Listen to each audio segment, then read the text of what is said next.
What's going on? My name is Gunnar, and I am doing the Tiny Mic interview with Juicebox Press. We are on tour, on the Upside Down tour here in Boston, Massachusetts for our third night. It's going to be awesome, and we're gonna answer some questions. Yeah, I think I just from the moment I wrote Upside Down, I was like, this song is going to be my favorite song on the record. Um, and to this day, it's definitely one of my favorite songs. And so I don't know. I never even realized that I did that, but I just felt like the Upside Down tour felt more chaotic. It felt more energetic, had more attitude than like the Sun Faded Out tour or something.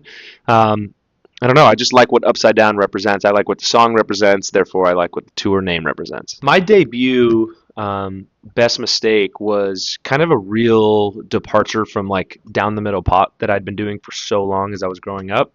And so, yeah, I dropped my last name and made my artist name just my first name, and I put that project out, which was like a pretty rock leaning album, and then toured that for a while and really kind of tested it out in the world and really realized that what I loved was the little bit more ballady songs or more popish songs on that record. And so I came home and kind of knew exactly what I wanted to do and what I wanted to make, which was a solid pop rock album, which is now the second album that I put out called Sun Faded. I mean, I've always been that person who writes music for the live show. I think that's the reason that I do it. And the first song of the set, "Art of Staying Alive," has been something I've been really looking forward to playing, and then out on the road, it's been doing everything that I thought it was going to do. We opened the set with it. It's got a ton of energy and kind of sets the tone for the show.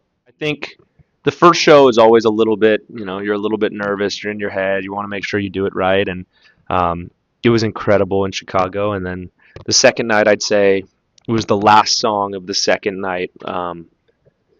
It just like everyone was so excited for this one song, "Bitter." It's the show closing song, and everyone just like I've never had that many people so excited to hear one of my songs like in person. So it was a pretty surreal moment for me, and something I've definitely thought about the last few nights.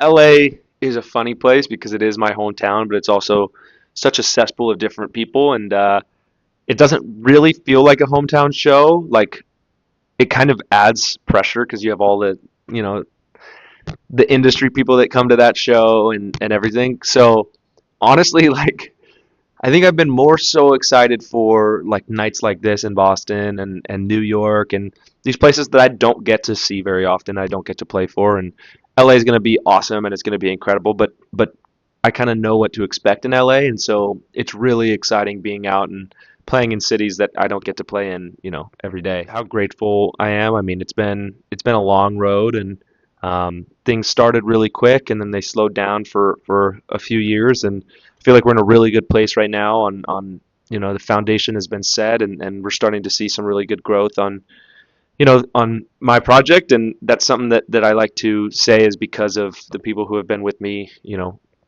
whether it's a week or a year or 5 years or 7 years.